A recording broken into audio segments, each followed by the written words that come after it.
je t'apprends à créer un document modèle réutilisable au besoin, très utile pour les factures, devis pro forma, format définitif, ainsi de suite. Reste jusqu'à la fin pour maîtriser toutes les étapes.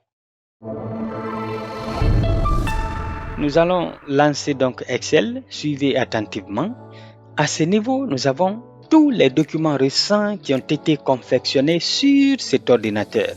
Ce que j'ai besoin aujourd'hui, c'est les documents modèles. Je clique sur Autre modèle.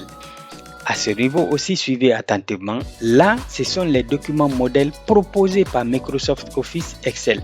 Ici, nous avons les documents modèles pour le business, ainsi de suite, ainsi de suite. Là, ce sont les documents modèles personnels, ce que nous-mêmes nous avons personnalisé. Alors, je clique donc sur cette option. Je clique donc sur la facture tout en supposant que je veux réellement la réaliser. Voici donc notre facture ici. Tout a déjà été fait au préalable. Suivez donc attentivement. Je me retourne à ce niveau. Je suppose ici que le client est venu. Il a pris un matériel du code 001A. Dès que je valide par entrée, on me dit déjà que c'est un ordinateur et le prix unitaire ici, nous avons 600. Pour l'instant, le prix total, il n'y a rien parce que la quantité, on n'a rien mis. Supposons par exemple que le client a pris 3 ordinateurs. Maintenant, dès que je valide par entrée, vous voyez ici les calculs se font de façon automatique. Supposons aussi pour un autre exemple 002A. Maintenant, je valide aussi par entrée. On me dit que c'est une imprimante et le prix unitaire ici c'est 400. Le prix total, comme tout à l'heure, il n'y a rien pour l'instant. Mais supposons que le client a pris 2 et que je valide par entrée. Voilà donc ici, les calculs se font de façon automatique.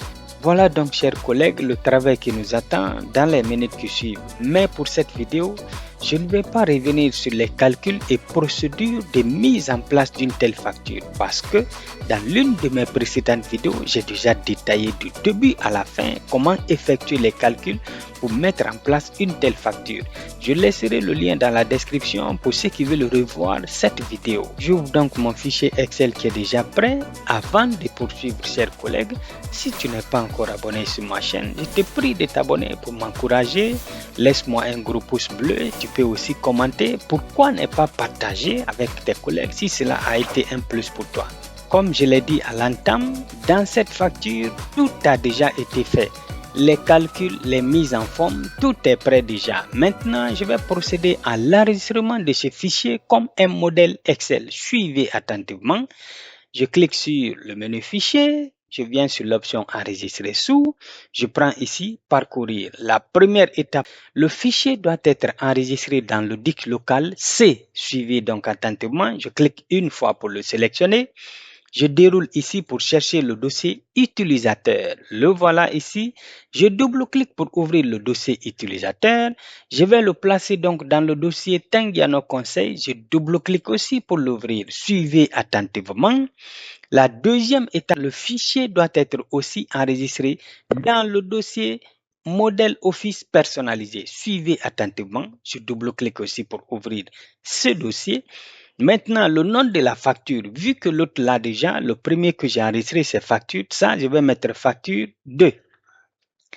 Troisième étape la plus importante, c'est à ce niveau. Au niveau du type de classeur, j'ouvre donc la toupie ici et je vais prendre modèle Excel.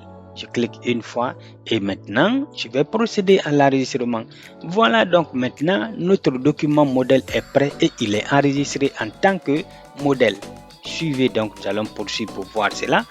Je vais fermer le tout. Maintenant, je vais ouvrir Excel à nouveau. Je double-clique. Et voilà, maintenant, lorsque je viens sur autre modèle et que je prenne ici modèle personnel, voilà donc notre deuxième modèle ici. Je clique une fois pour l'ouvrir et voilà, vous pouvez le personnaliser. Vous pouvez réutiliser ça autant de fois que vous avez besoin. Voilà donc, chers collègues, ce qu'on avait à voir aujourd'hui pour cette vidéo. Si tu as aimé la partie, il ne faut pas hésiter de liker, il faut t'abonner. Si tu n'es pas encore abonné sur la chaîne pour m'encourager, tu peux aussi me laisser un commentaire. On se retrouve donc à très bientôt pour d'autres vidéos encore plus palpitantes sur Excel. Ciao, ciao.